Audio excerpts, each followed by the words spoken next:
This is the World Satsanga on the 22nd of June 2013. So I'm really quite pleased that we've got Mo from New Zealand, Joe from Hawaii, and then we've got Lily and Marnie and Alan from the States, in various different parts of the States, and myself and Matchas and Chris and Itzo from the European side. We've actually got quite a good spread there. We've almost got a ring around the world there, which is fantastic.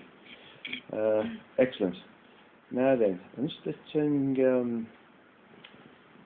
there we go. We're trying to keep on audio only, which is useful, because if we try to go on to video, then we start to lose the integrity of the audio. So we try to keep it onto audio only, if we can do, which is good. Okay. Well, actually, what I want to do is to ask Mo and Lily just to give the group a quick summary of their spiritual heritage, if you want to call it that. So, Mo, do you want to start? No. What can I say? Just what you know about yourself and what you've been doing and how you do. You've done quite a lot spiritually. You've looking at the emails you've been giving me. You've been there quite. You've been there and done quite a lot. It's just really learning to discover what you actually are and who you are, and realizing that all the thoughts that you've had aren't make-believe. They're actually real. And you can actually, now, it's time to be your true self. And just open your mind completely and listen. And that's how you learn. And I think the biggest thing is learning to trust. Trust your intuition and trust yourself. What a good start. Thank you, Mo. That's actually leading me quite nicely into the first discussion point, which I'm going to start as soon as Lily introduces herself. So thank you for that, Mo. It's very difficult sometimes when I jump on people and say, "Can you introduce yourselves?" Because well, we all know what we do spiritually, but then we have to think about what we do spiritually to explain it to other people, and it's very difficult to do that, but it does make us think later, specifically after this Satsanga, this meeting, where we have to think about, well, actually, what do I do that's spiritual? And it makes us think about it. So there's two reasons for doing it. One is to make sure that one is to introduce ourselves to the group. The other thing is to make us think about what we're doing spiritually, not specifically for ourselves, but in general, which is nice. And so thank you for that, Mo. Okay, Lily, can you give us a quick summary about your spiritual involvement? All right. Well, hello, everyone. I've been on the spiritual path since I was born, and I kind of knew that I was here for a specific journey or mission or whatever you want to call it. And I've studied a lot of spirituality throughout my life. And on the path of finding who I really am, actually remembering. Because I feel when you come into this world, you forget who you really are, and there are so many programs that teach you here that forget about yourself. And on the path of finding myself, who I am truly. And right now I'm on the path of connecting to the source and finding out that the source is always within, and that's where the true spiritual, my own true spiritual being is all about. And that's probably about it. I'm still That's an excellent. That's excellent, Lily. Thank you very much. What I'm going to say to you all there is that being on the spiritual path is not an easy path. It's not. It's something where we all meet challenges. We have to reconcile our physical existence on this planet, where we're having to meet all sorts of different challenges that we don't particularly like to do.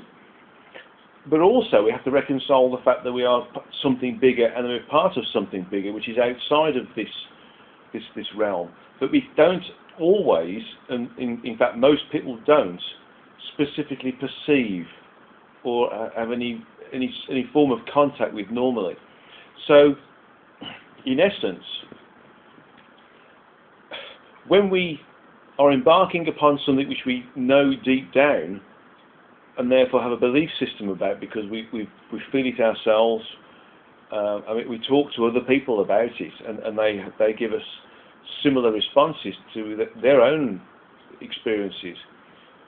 Because we don't particularly very well experience it in a total experiential way, in a way that, for instance, we might experience, moving out of our house, taking our car and going to work, and now, well, I've experienced the process of moving out of the house, getting the car to the garage, getting into the car, going to work, parking the car, and then going to the office.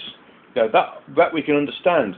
But when we are faced with that which we inherently know but can't place because we haven't had any experiential experience of, that part of it is the difficult bit, because we're bombarded with this immediate reality of physicality as against the subsequent real reality of that which is energetic, and which we are, if you like, separated from whilst we're incarnate, but we know that we will inherently go back to and are part of when the physical body demises.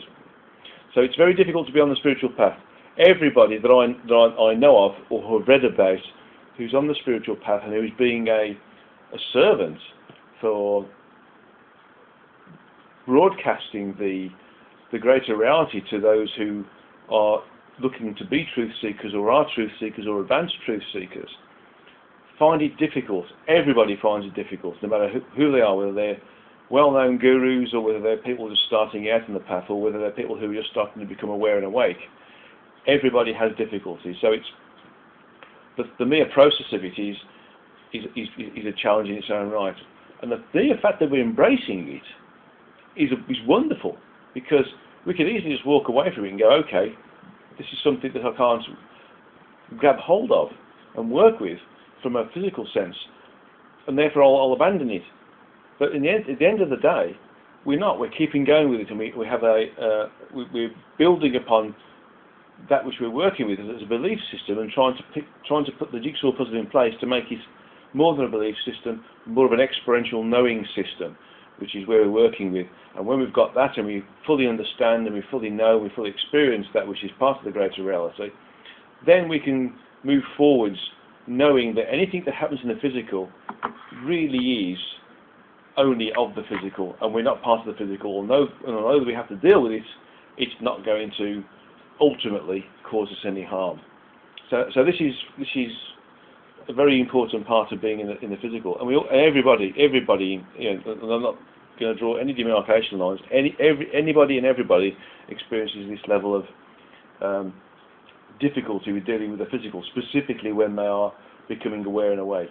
In fact, more so than those individuals who are asleep, who are just really working with the physical as a physical being, thinking that the physical body is all they are, and they've got to live for the moment, which is a good thing to do anyway.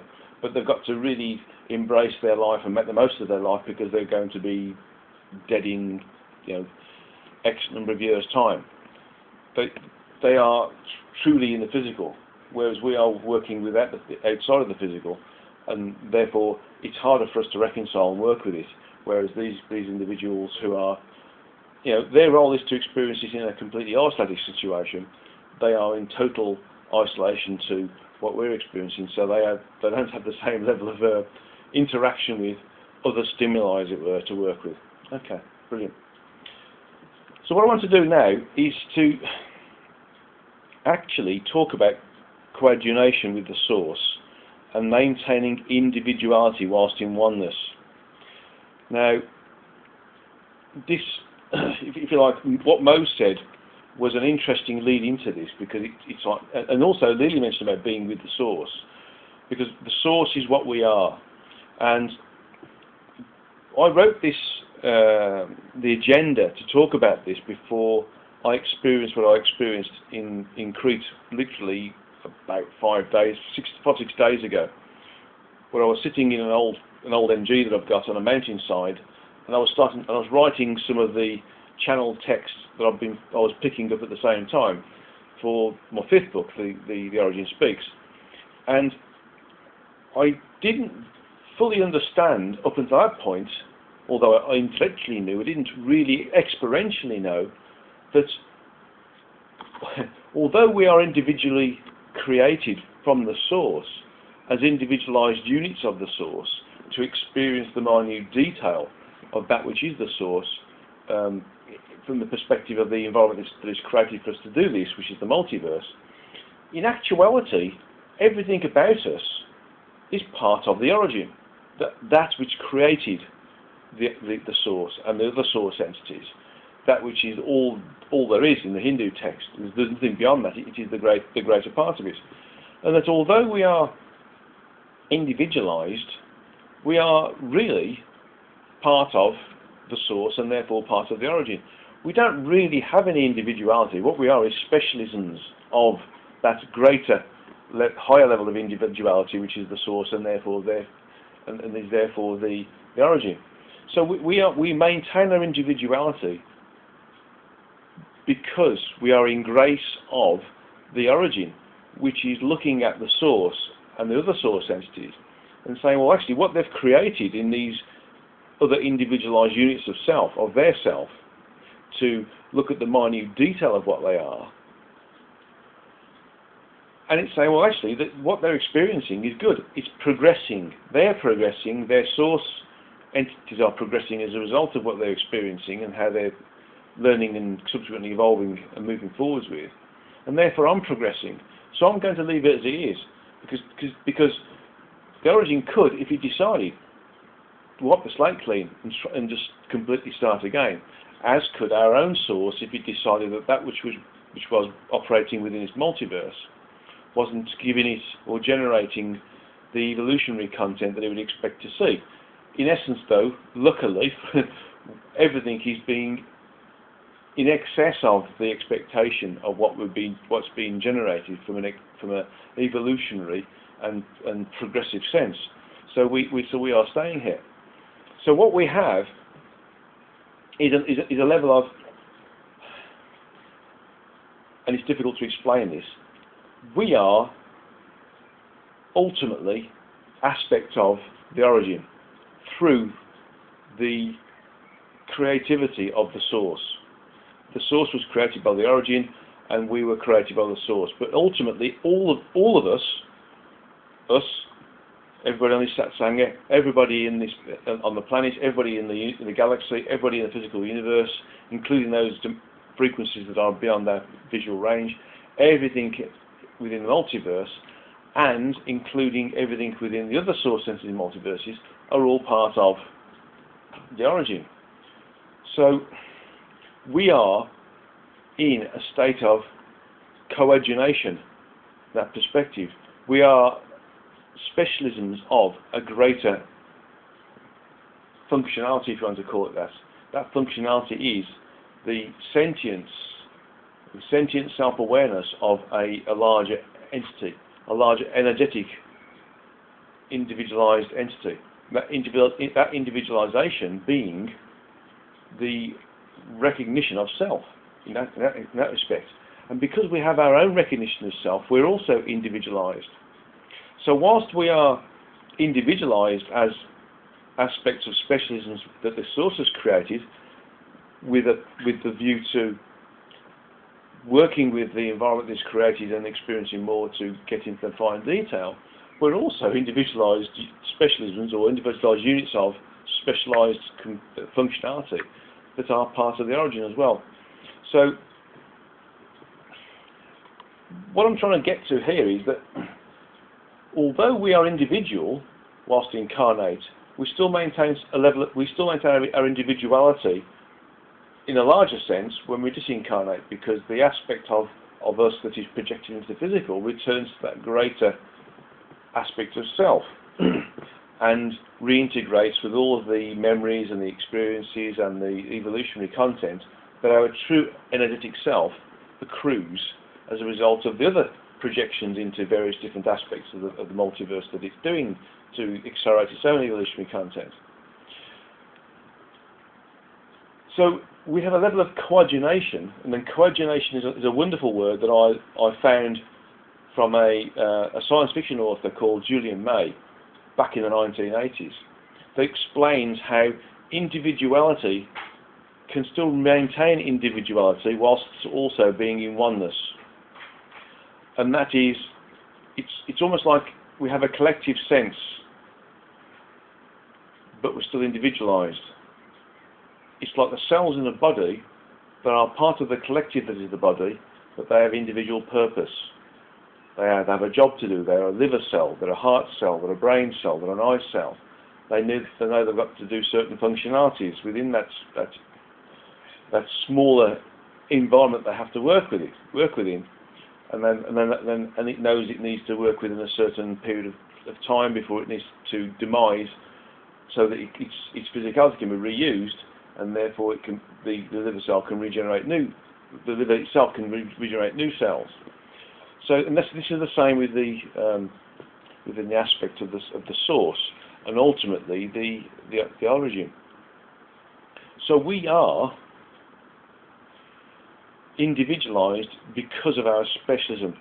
What we are given as a result of the desire of the source to accelerate its own evolutionary content as a result of that which it was created for by the origin.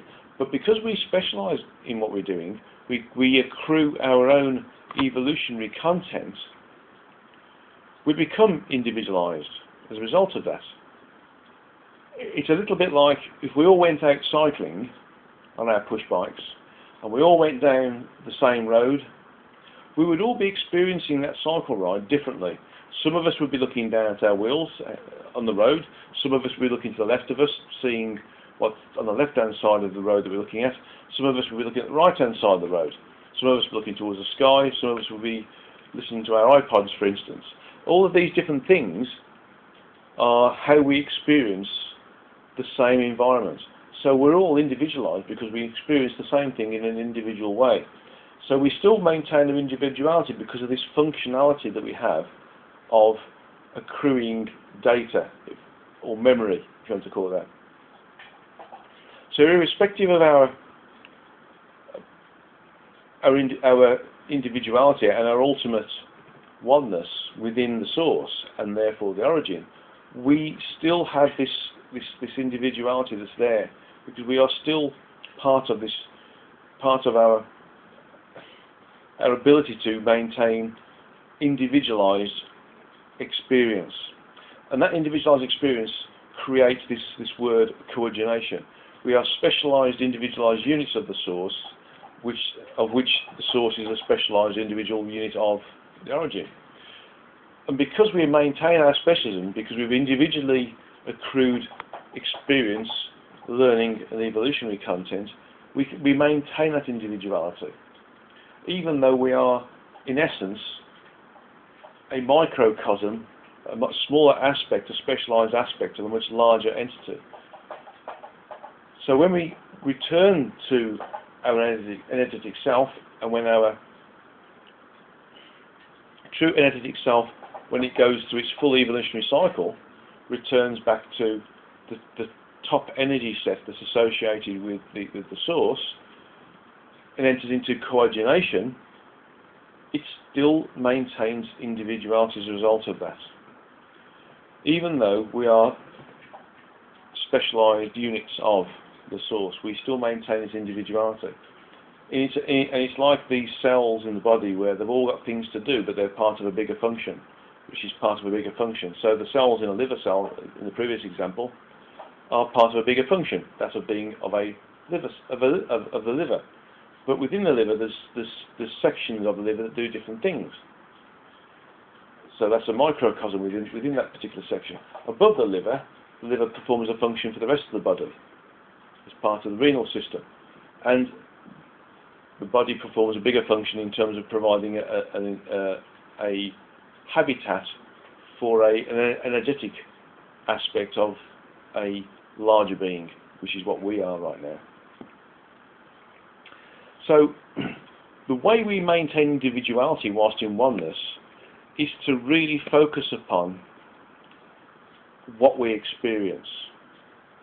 So when we enter into meditation and we experience the bliss and the joy and the total love and the total expansive oneness that we can achieve when we're in total communion, coordination in hyphens, with the source, we can maintain our oneness because,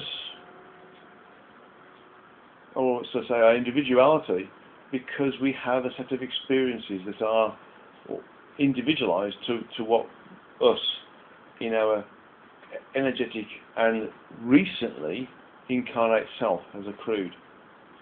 So we maintain our individuality even though we're in oneness in coordination through meditation and later with the physical body demises, because of that which we are, that which we've accrued in isolation to, in separation to, in desire of experiencing something different to that which is around us.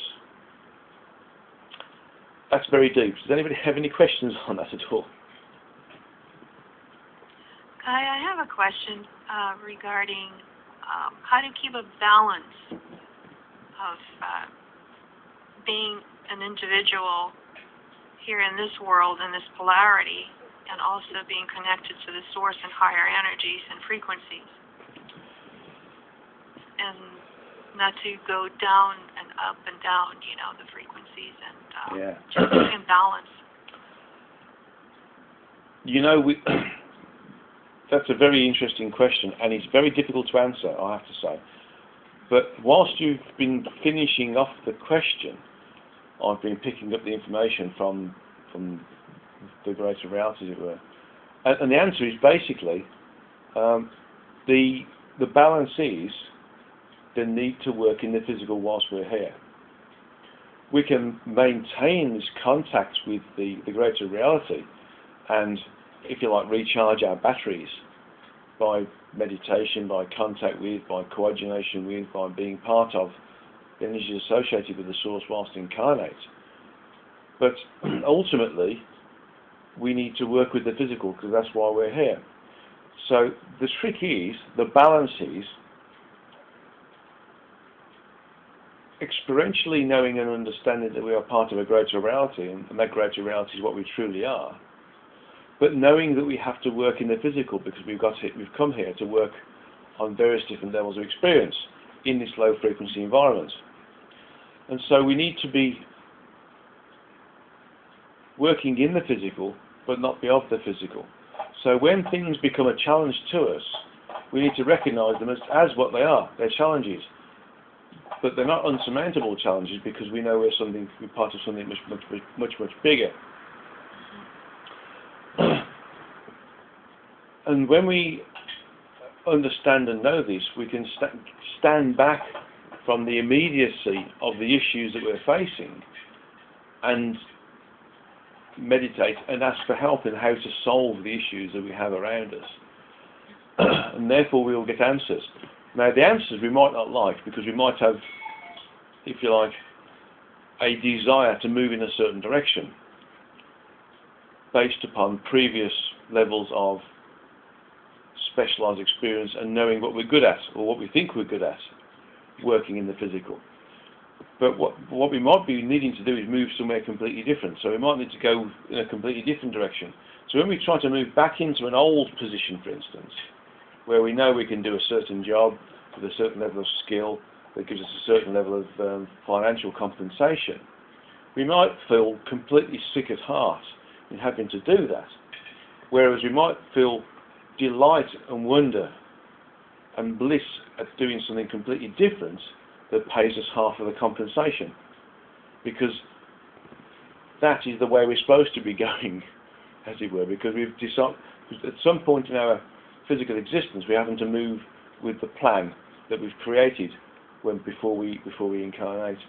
So the balance is recognizing the challenges that are in front of us are based upon that which we wanted to experience in the physical. From the physical side of the balance, the metaphysical side of the balance, the energetic side of the balance, is recognizing that actually this is only I'm going to use the example of part of a class lesson in school, and the idea is to work through a series of equations and come out the other side and understand what the equations do, or learn how to cook, for instance, or learn how to work with wood, or learn how to work with metal, or learn how to work with chemicals. You know, all of these things are aspects of things we learn when we're at school, in physical school. But if we understand that what we're experiencing is also part of a school, an energetic school, and we're supposed to work with them with the tools that we've got, the physical body, the five senses, and no real higher consciousness direction, then we think, well, okay, we can work with what we've got when we've got it. And therefore anything we've done in the past that we think was basically a suboptimal response was actually perfect. It was perfect, created in perfection, because we responded in the best way we could have done at that point, or that juncture in our existence, or at that period in time where we had everything around us to be able to interface with that issue that we were supposed to work with. I'm very aware that's quite a large response to a question that probably needed quite a pointed response. Does that help us all, Leela? Yes, it did. Yeah. Thank you. Yeah. I'll try and summarise it very quick, because I think, you know, if Jane was here, she'd be saying, trying to summarise it. It makes sense. Yeah. Thank you. Yeah. We need to basically move out of where we are and look at it from a helicopter viewpoint, or from the observer self viewpoint, where we consider ourselves as being a spectator on what we're doing, and say, okay, this isn't a big issue. We need to work in this way, and the objective is to experience this and respond in this way, and that's the balance really. It's to understand this. Everything is really an opportunity for progression. Thank you, guys. Okay. Anybody else have any questions on that at all? Okay. Guy, I had a quick question. Hi, Marley.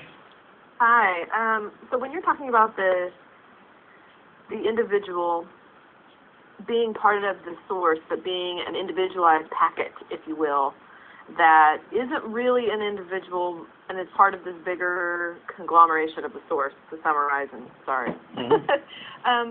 I get this vision in my head of, I don't know if you're familiar with the Mandelbrot series or images that are created from Mandelbrot's numerics, but that it's the same kind of pattern, and you get deeper and deeper, and the pattern just continues, but it looks different, but it's not, and it suggests a patterned connection between the individual and the way the individual explores itself or gets its own evolution. And is this a realistic analogy? And if so, how can we start to figure out those patterns?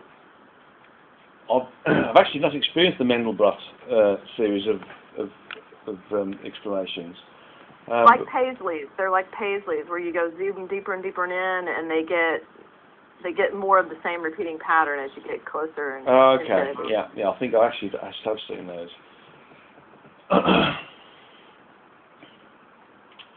That, I've just been told, is an explanation for understanding that there is structure beneath the structure beneath the structure beneath the structure, to a level where there is a structureless condition, if that makes sense. I don't believe, from what I've just been told, that it explains a level of oneness as such. But what it does explain is that there is much more depth behind what we're working with than we think there is. If that helps a bit. it's like we think that the atomic structure. Initially, we thought the atomic structure, just the atoms and the electrons, was the barrier. That was it. Everything is based on these things. Now we're starting to work with quarks and strangeness and charm. And now there's another level that scientists are working with. But if you look at some of the older texts, from some of the investigations into consciousness that some of the old scientists in the 1900s, and I'm going to quote Besant and Ledbetter, where they were taught by a yogi how to meditate and how to move into the structure of the multiverse, and they picked up that there was something called an anu, which is the ultimate atom, which was 6 levels below the atom as we know it. And so when we move beyond the anu, we go straight into the fabric of the source, which is clearly a substructure of the fabric of the origin. So in terms of understanding what we are and what we're working with, what you're talking about there, Mandelbrot's imagery, is basically saying, well, actually, there's much more depth to what we think there is, because every time we go to one level, there's another level below it, and it's got just the same level of structure, and there's another level below that, and it's got just the same level of structure. And so, irrespective of where we think we are, there's much more detail to be absorbed or taken into account as a result of the progression that we're going through. So I don't feel there's a link between individualization and the imagery, the Mandelbrot imagery, but what there is an indication of the substructure that is ultimately beyond what we're working with. Did that answer the question, Mark? Excellent description. Thank you so much. Yeah, I was getting lots of imagery at the same time. I was trying to answer that question. It's a very difficult question to answer, and I don't think I've answered it particularly well.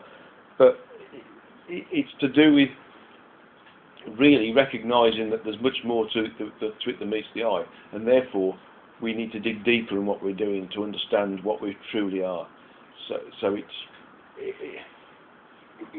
yeah, looking at it, it's a thought process we've been given, a milestone, if you like, one of these directional signs you see on the motorway or the freeway, where you've got so many miles and you turn left and turn right and you get to a certain place you want to get to. It's a way of saying this is how you can understand what you truly are, but you need to dig deeper. Okay. Thank you, Marnie. That was a particularly good question, actually, and there's an interesting offshoot at the side. Thank you. Does anybody else have any questions on that before we move on to the next subject? Yeah. Okay. Well, what I want to do now is understand the mistakes in our understanding of the multiverse. And that is mankind's understanding of dimensions versus the greater reality of our moving up the frequencies. Because one of the things that I was very aware of when I was writing the history of God was that I was in a certain level of understanding but misunderstanding. And I was particularly disturbed about this. Even though it felt that what I was giving was right, I was very much aware that I hadn't fully understood what was there. And it wasn't until actually writing Beyond the Source Book 2 that I started to get the information in a more clearer way. So mankind, in its incarnate way and its current level of technology, understands that we are living in a universe We have the technology to look beyond, from a physical perspective, using a mechanical device which picks up various different frequencies and interprets them and gives them imagery to allow us to understand that there are galaxies beyond our galaxy, and that there is a vast number of these galaxies, and there is a potential for being vast numbers of universes beyond the confines of that which house the galaxies. Mathematics and quantum physics are suggesting that there are multiple universes as a result of investigations and calculations and intuitive understanding, should I say, or gifts from the energetic, which is indicating that there's something called a multiverse now rather than a universe. But one of the biggest issues we have is that we think we live in 3 dimensions, right, and that we're going to ascend into a 4th dimension or a 5th dimension. But actually we don't talk about the 4th dimension because we think the 4th dimension is time. And therefore when we talk about ascension, we're going to go into a 5th dimension. But if we look at the basics of that, then actually if we are moving upwards frequentially, as a matter of with ascension being a function of evolutionary progression, then we would need to go into a 4th dimension to enable us to progress into a 5th dimension. So there's a complete level of error there. Also, there is a level of understanding that we do have frequency within our environment. Where we are right now, which we think is an environment made of 3 dimensions, has frequency, has a number of different frequencies, and we work with those frequencies. We use them for radio waves, we use them for telecommunications, we use them for irradiation of certain tumour cells and to gain access to imagery of our physical form without using invasive techniques such as x-rays or scans, those sorts of things. But the reality of the situation is that we are thinking of dimensions as being full dimensions, whereas in reality what we have as an understanding of a dimension is actually a component of a dimension. The signpost, as it were, or the milestone that tells us we're thinking incorrectly, is the fact that we need to exist in 3 dimensions. When we think of dimensions as being a dimension, we think we can move from one dimension to another. That's another milestone. So when we talk about, or have science fiction films, or we have information from scientists and say, oh, we can move from dimension to a dimension, or we get channeled information from individuals who've been in contact with other entities, other incarnate entities that are at a higher frequency and that have higher levels of technology, and they say, well, we move from dimension to dimension to get to you. You start to realise that if we live in 3 dimensions, then actually the fact that they move from dimension to dimension means that we actually can't live in 3 dimensions as we understand it. So what we do is we live in an environment where we're incarnate that is based upon a series of subdimensional components. Each of the full dimensions within the multiverse is split into subdimensional components, and that's all 12 full dimensions within the multiverse. And there's 12 full dimensions because it's a function of, or a product of, the way that the origin is constructed. So although there's a multiverse there based upon 12 dimensions and the componentry below that, this is all to do with reproducing the structure of the origin, which is inherited by the source entities when they were created. So each full dimension, from the first full dimension to the 12th full dimension, has 3 subdimensional components.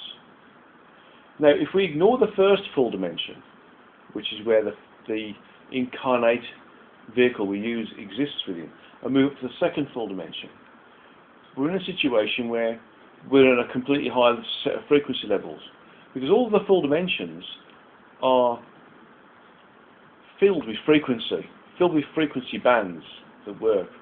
But each of those frequency bands are associated with a subdimensional component which builds them up, which creates them. So each full dimension has 3 subdimensional components. What was described to me as a tritave in the history of God and some parts of the Beyond the Source. But they are the structure, if you like. They're the framework that allows these full dimensions to work. The meat on the bones of this framework, if you want to call it that, is the frequency bands that are associated with each of those subdimensional components. So there are 12 frequency bands associated with each subdimensional component. So from the second full dimension upwards, there are 12 frequency bands associated with each subdimensional component, and there's 3 subdimensional components in each full dimension. So there's 36 of these frequency bands. Again, from the second full dimension upwards, there is an environment that is able to exist within each of these frequency bands. So each frequency band has the capacity for housing, and it does house, a simultaneous universe. I'm saying simultaneous universe here because that's how it was described to me. It's part of a structure. It's always there. It's not part of something that's created by possibilities, which is to do with event space. And I think we're going to talk about event space in another, probably the next Satsanga. So what we have there is 36 frequency bands which are associated with the 3 subdimensional components which are associated with a particular full dimension, which are part of the structure of the multiverse. And each of those frequency bands house or have the capability of housing a complete universal environment in its own right. When we come down to the first full dimension, where the physicality is more pronounced, everything is slightly different. It's more dense, it's a lower frequency, it's not as high frequency, you can't have the same level of content, the communicative bandwidth isn't there, the computational opportunity, if you want to call that, isn't there because it's much slower. So a full dimension, from our perspective, our first full dimension, although it's created of 3 subdimensional components, what we think of as dimensions, from a human perspective, actually create one environment, because it's the foundation, the environment of the multiverse. Now we still need to have frequencies to put the meat on these bones. So although there's one full dimension that's constructed of 3 subdimensional components, the same as the other full dimensions, but these are compacted back or composited back down to 1 because of the low frequencies. There still has to be these 12 frequencies to create the environment. But because it's compacted, the 12 frequencies create a single environment rather than 12 separate environments, if that helps. Although that's not particularly true from a higher perspective, and I'll explain that in a moment. So we have a universal environment, a physical universal environment that is part of the first full dimension and has these composite 3 dimensions there, what we call dimensions. So these subdimensional components that create the first full dimension are actually what we think of as full dimensions. They're actually part of the construct there.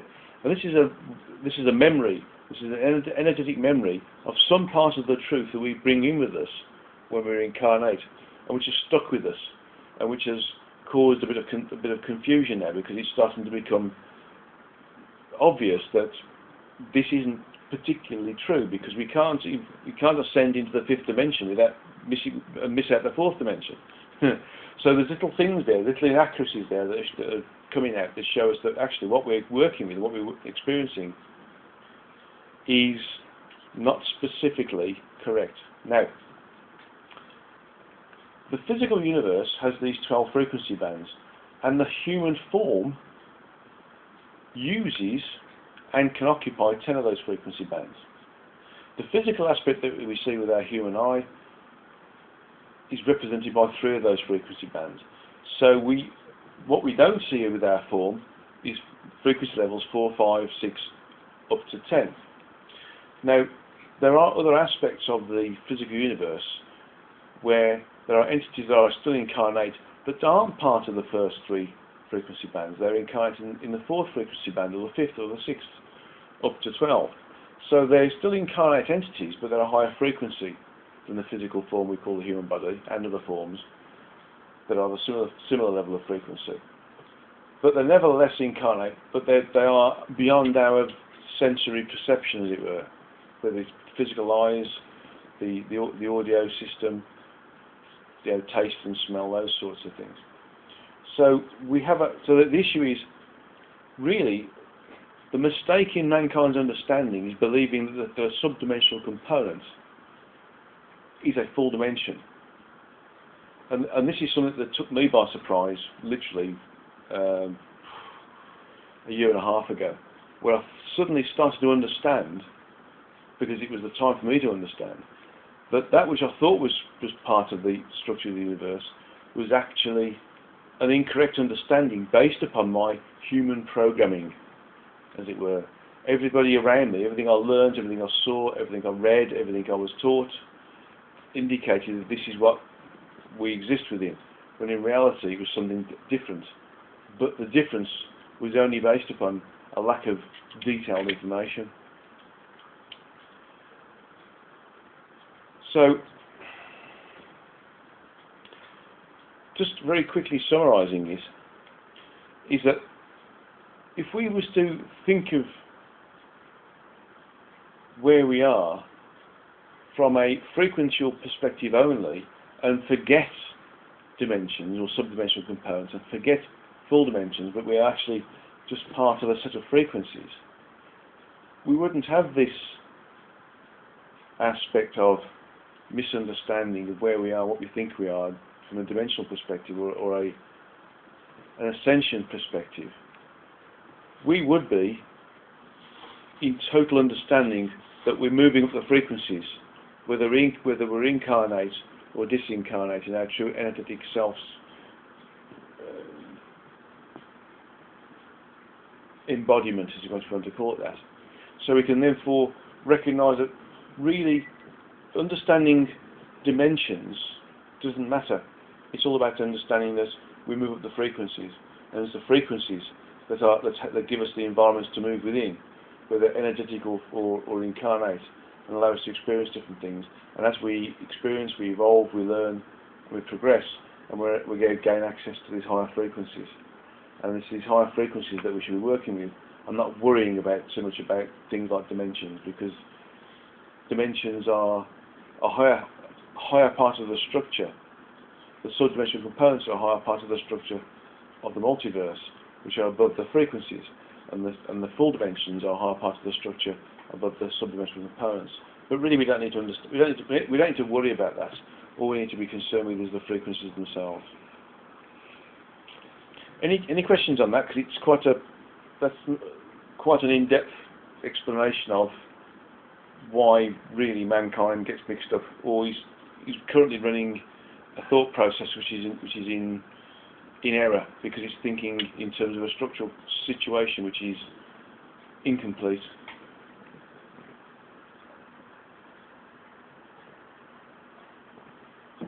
Okay, it must have been a good enough explanation then. Thank you for that. Okay, we now move into a normal set of questions and answers based upon any questions upon any subject you want to ask. If anybody's got any questions there, I know Itzo had a potential to ask a question. He did email me suggesting he would like to ask a question. Do you have any questions, Itzo? Yes, Guy. Can you hear me? Yes, sure. Okay. Yeah, I was wondering when we do physical exercises like physical exercises for the body, how does this affect our rays of frequencies? The reason I'm asking this question is simply, if we do a lot of physical exercises, wouldn't that mean that we lower our frequencies by going down into the physical? How does that work? Right. Now, exercise is generally associated with a thought process, whether we want to look good physically, whether we want to maintain our fitness, irrespective of how good we look, or whether we want to literally just make sure that our body is in good condition and maintained in good condition so that we can work with anything that comes our way, challenge-wise. But all of this stuff is based upon a misunderstanding of how we can increase the energetic function of the physical through an exercise program, because we're working with an egotistical situation where we want our bodies to look good, we want to be fit, we want to show we're fit, or we want to be able to perpetuate our physicality by exercising and making sure that we don't become overweight, etc., and have too much fat running around our veins. If we exercise properly in the right way, using the right techniques, for instance with pranayama, good breathing exercises, good energization exercises, and I think some of the Kriya exercises are particularly good, then we are able to. I'll wait for the chimes to go.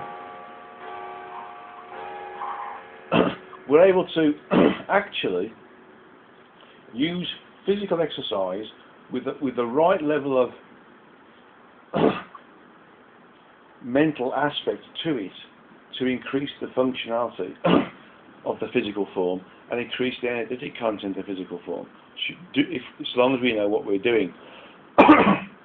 Excuse me. So I'll explain it in a little bit more detail.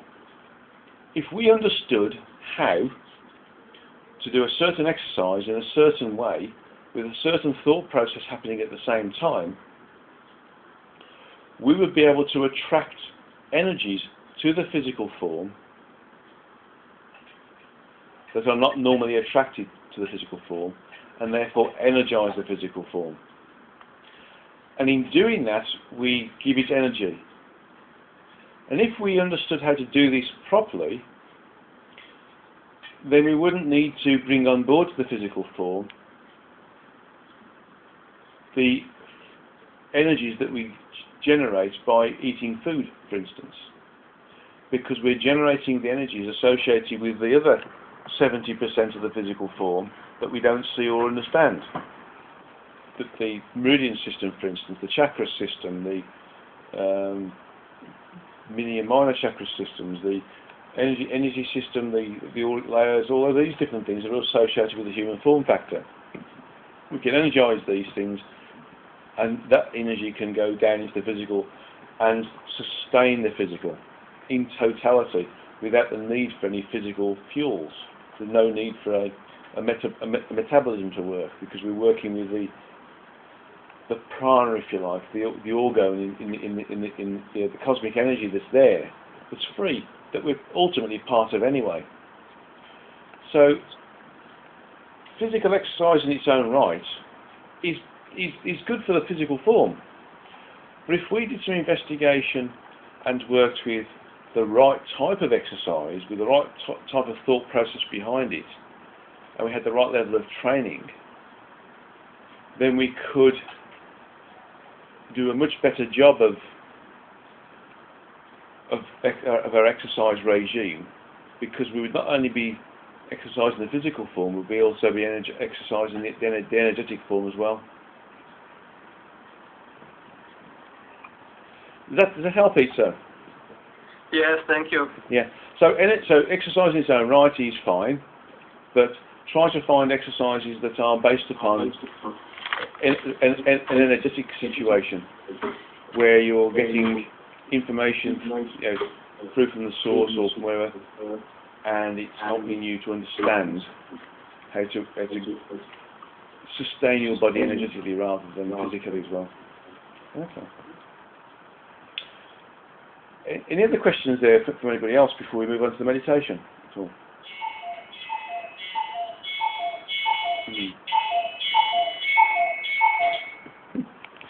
I've got our cuckoo clock at home as well. It's wonderful.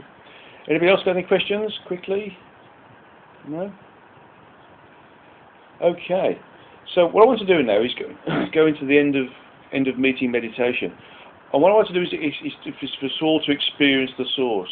Now, part of the Traversing the Frequencies workshops, at the end of level 2 and certainly level 3, we gain access to or start to work with the energies associated with the source. So we can, if you want to, work with that meditational aspect outside of the need to be on the traversing the frequencies by doing this exercise I'm about to describe to you. I'm just going to dial Marnie back in. She's accidentally dropped herself out.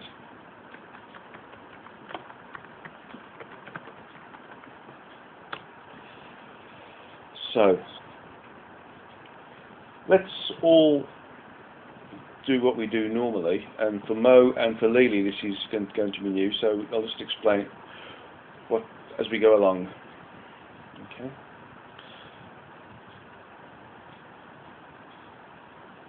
I want you all to imagine that you're walking into a room, a white room, and in this white room there is a series of chairs lined up, ready and waiting to be sat on.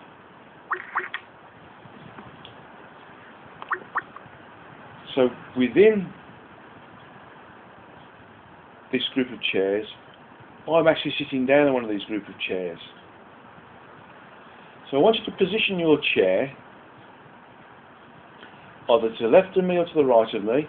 It doesn't matter which one you do, because you'll all be, if all of you go to the right, it doesn't matter, you'll be overlaid on each other and you'll be part of an aspect of what's happening. But I want you to either take my right hand with your left hand or take my left hand with your right hand, depending on which side of me you sit. So I move into this room and I'm starting to pick up energies, people doing it, and position your chair next to me on the left and the right and take either my right hand or my left hand.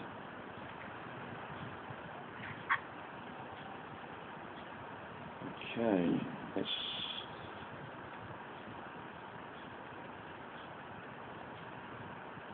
so I've got Mo there, Itzo, Machas, Marnie, John, Alan and Merrill, yeah, I've got Joe, Chris, I've got Lily, Machas. So we're all there. 1, 2, 3, 4, 5, 6, 7, 8, 9, 10. Good. So you're all there.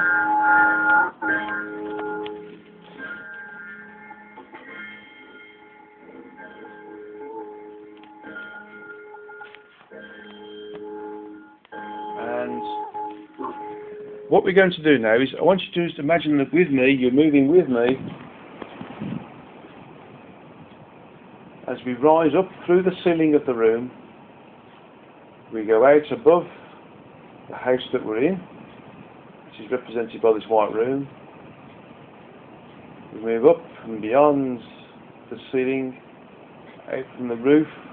We see the garden and the roads that the house is that we're part of.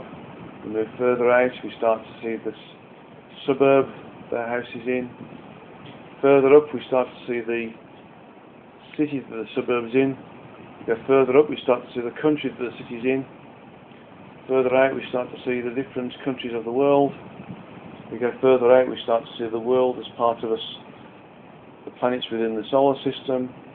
We go further out we start to see the solar system as part of the galaxy called the Milky Way. We go further out and we start to see the Milky Way as part of the galaxies that exist within the physical universe. And then we go further out and we start to experience the fact that we're part of a larger environment.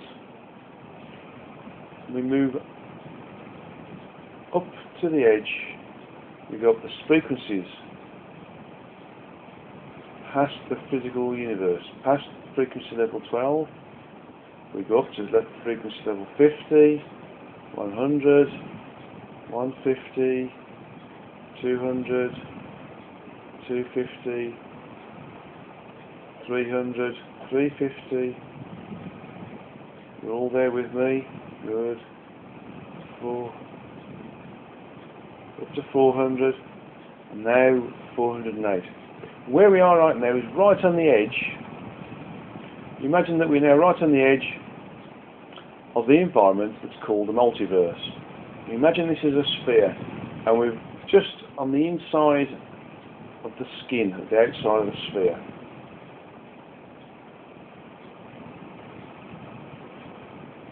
Now imagine there's a little door, like a little hatch that goes into your loft of your house, but imagine that's above you, and that takes you just outside this sphere. And we end up standing on the outside of a rather large, transparent sphere.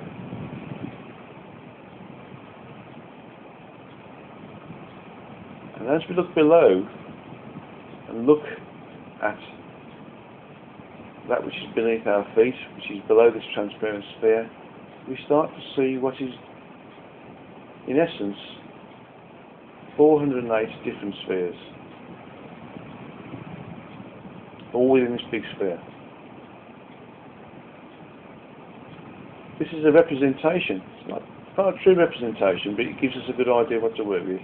It's a representation of all the different simultaneous universes that are associated with the multiverse. Each universe that's associated with a frequency band exists simultaneously, but in isolation to and individual to those other universes that are part of the multiverse. They're not parallel, they're simultaneous. Parallelism is something different. Parallelism is to do with event space, and we will deal with event space in the next Satsanga.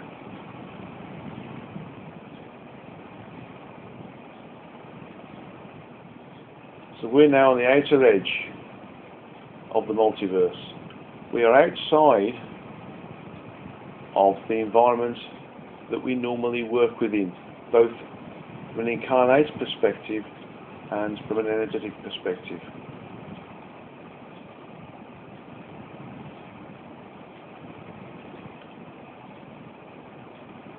We shouldn't be here, but we are.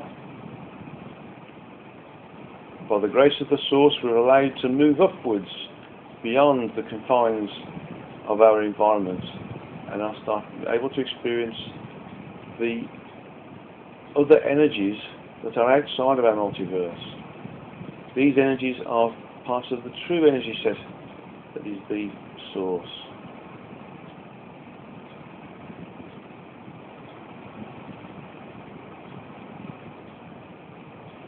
The Source recognises how special this is, how wonderful this is, to see incarnate entities projecting their consciousness, their true selves, not only out of the confines of the physical vehicle, but outside of the confines of the multiversal environment created to allow us to experience the minute detail of the structure of that which it is.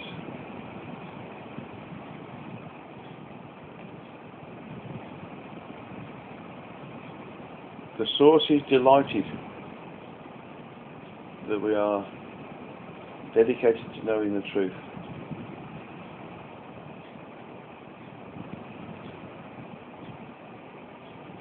As if from nowhere, an energy comes towards us, rather like a tornado, appearing above us, apparently having no start point, but nevertheless coming down towards us. This tornado branches out and engulfs us all. This tornado creates the communication, the contact, the communion, the coordination of the oneness with our individuality as an aspect of the Source, and that which created us, the Source itself.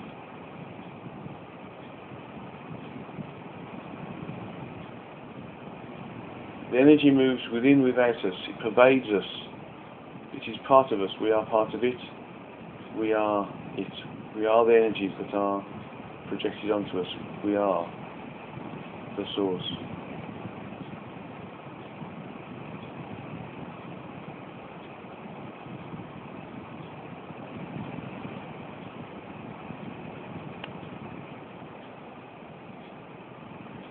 for a moment, just experience the joy, the love, and the bliss of being in full communion with our Creator, not only from a physical perspective, but from a true energetic perspective.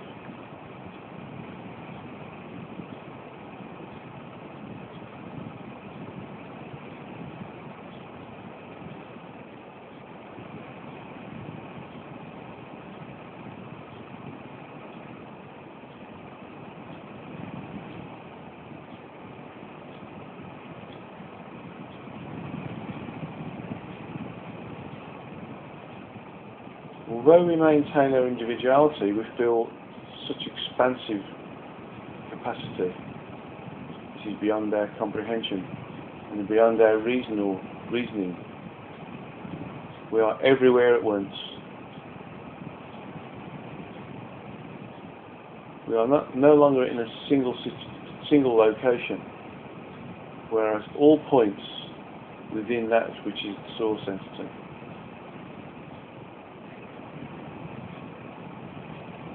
Everything and anything that happens we know of instantaneously.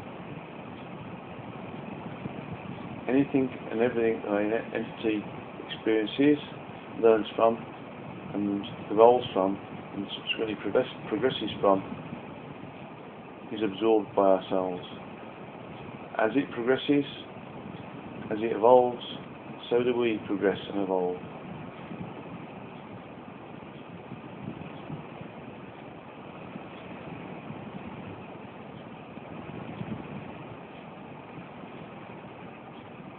We are energetic sponges soaking up that which is the energy of our Creator.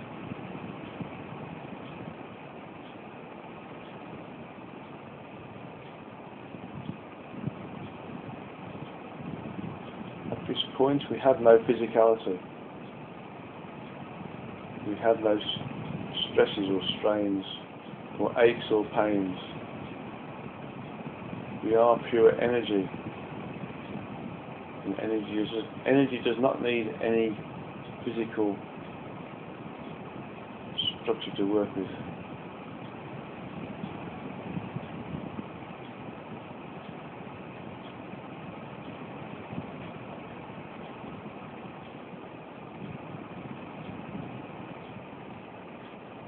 Feel the wonder and the connectivity.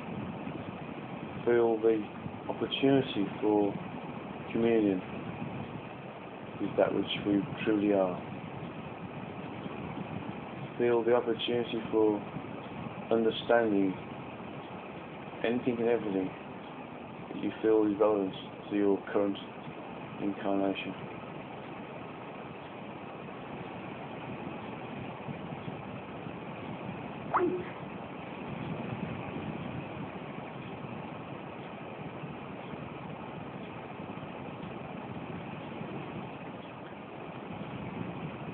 Now we're going to just maintain our individuality as the source gently disconnects. The energies that pervade throughout and within us and without us gently move away from us.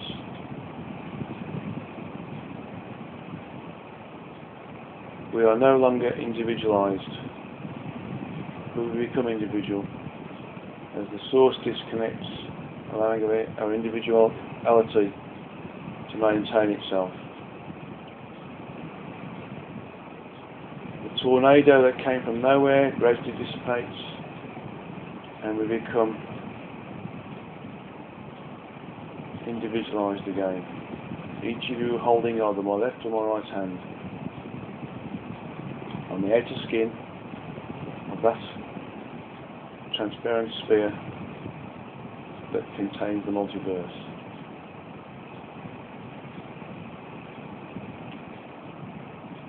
So let's move down back into the multiverse again, through that little doorway, that trap door, or that loft door, whichever you chose to imagine. And we move back down into the frequencies, the top frequency, the 408th frequency that's associated with the multiverse.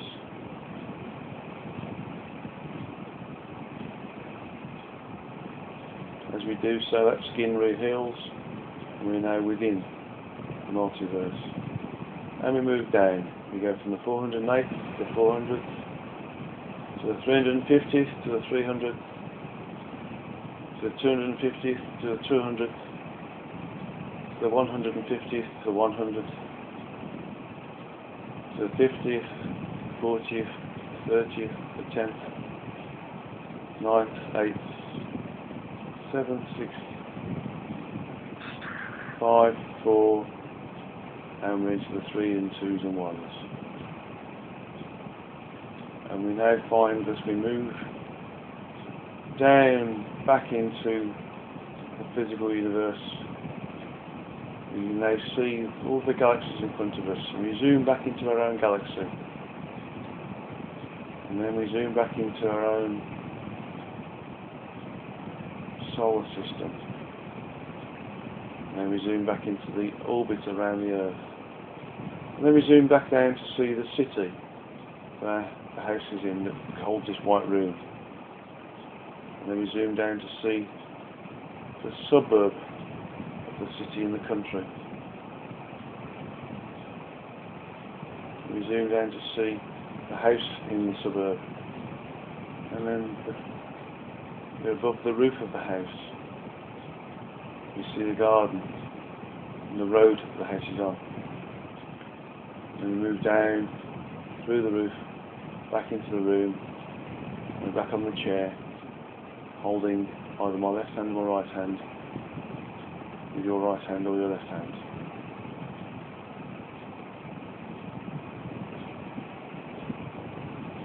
And now you can disconnect by letting go of our right or left hand, and when you're ready you can move back into your own room by walking out of this white room and opening your eyes very slowly back into the environment that you're currently in, listening to this Satsanga.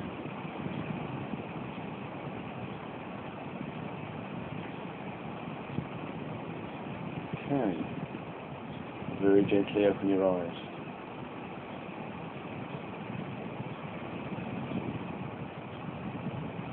And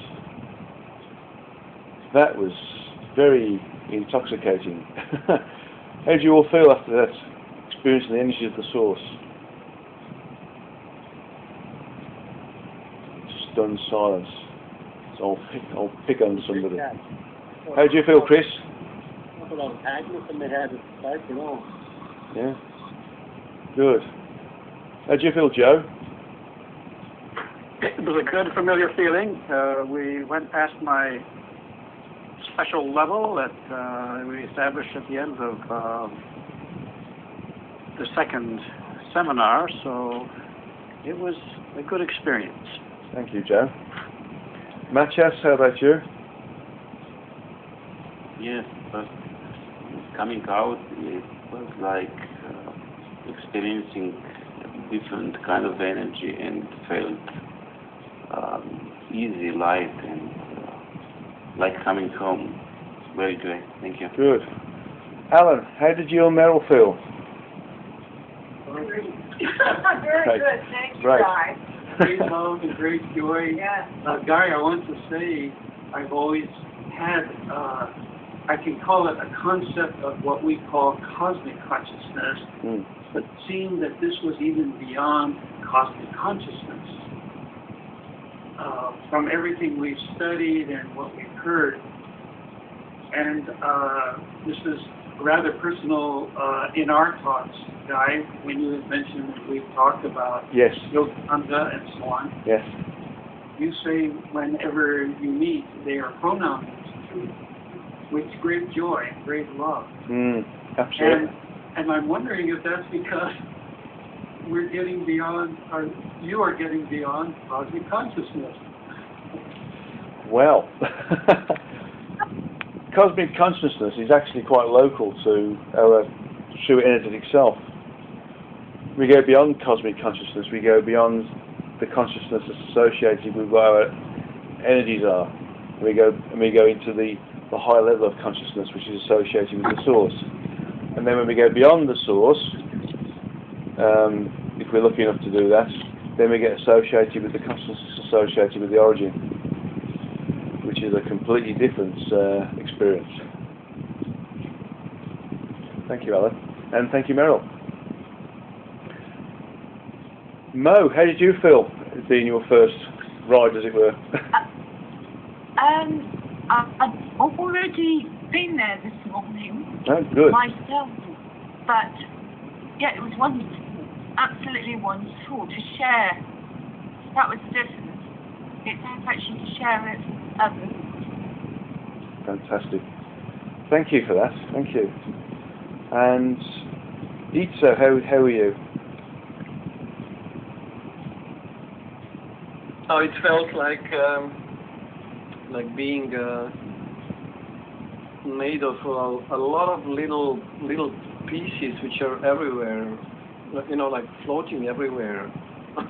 Like instead of being one, it felt like being multiplied, omnipresent. You know, it's really difficult to describe in words. Good. It felt different. Yeah. That's very interesting. Omnipresence is an interesting way of saying it, because omnipresence is something that I've picked up as being a subset of polomnipresence. Polomnipresence is to do with the expansion of the origins area of self-awareness. That's something. That's for another time, by the way. Very much so for another time. But yeah, omnipresence being part of everything concurrently is a very good way of saying it. Thank you, Itza. John, how did you feel? It was very expansive and very at the same time subtle and also omnipresent as well. It was very beautiful. Thank you. Lily, how are you for your first time with us? It felt awesome. I felt like I was home, pretty much. Oh, wonderful. It felt very nourishing, expansive beyond description. A lot of light, amazingly high frequencies, and all. I don't know how to describe it, but it was awesome. Thank you. Good. Interestingly enough, if we feel drained, if you remember this meditation and go over it again in your mind, I mean, you can go over it with the recordings. I'll put the recording on the website and I'll email it to you as well. You can get back into that zone and back into this event space, as it were, so you can regenerate yourself, recharge yourself as a result of being part of it. So it's not a one-off thing. You can do it in a number of different times and still benefit from it. Finally, Marnie, how are you? I was good. It was very much also I felt a lot of like I felt kind of surrounded us all, or it just instantly felt like green light shedding all of us at the same time and encompassing everybody into the same bubble. It's kind of neat. Excellent. Thank you all. But it's wonderful that you've all experienced something profound, basically, which really is the reward that we get when we are prepared to put ourselves in a position where we're experiencing the greater reality, and we want to be part of that which we truly are whilst incarnate. And this is the reward. These are the rewards, and you know, these are the things that should give us the incentive to keep trying and keep going, and not worrying about if we sometimes have meditations where we feel we're not getting there, for instance. You know, just keep doing it and keep having a go.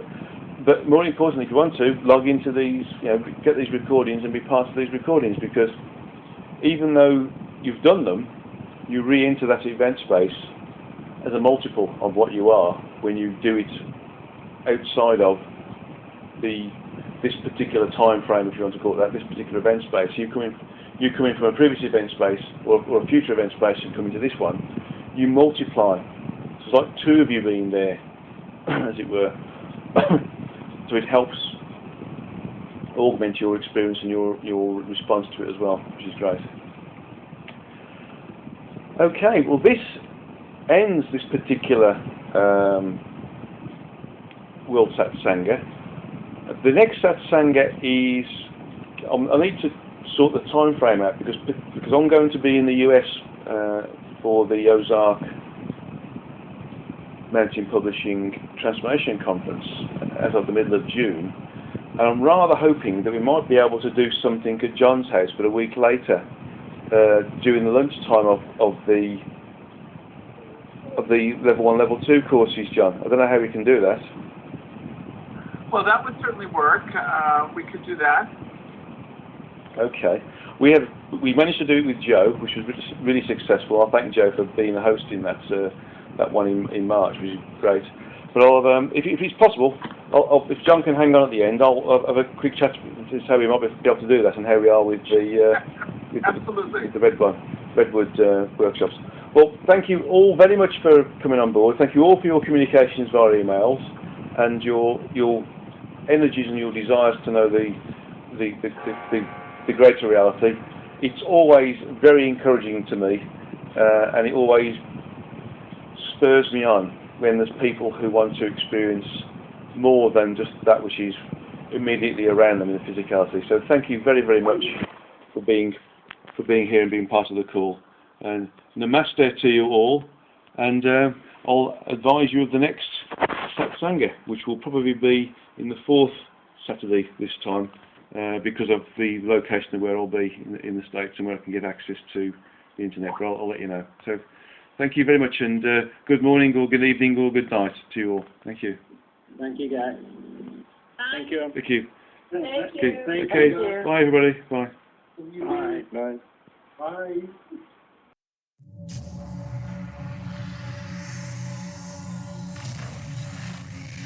Did you see the aliens in Crete?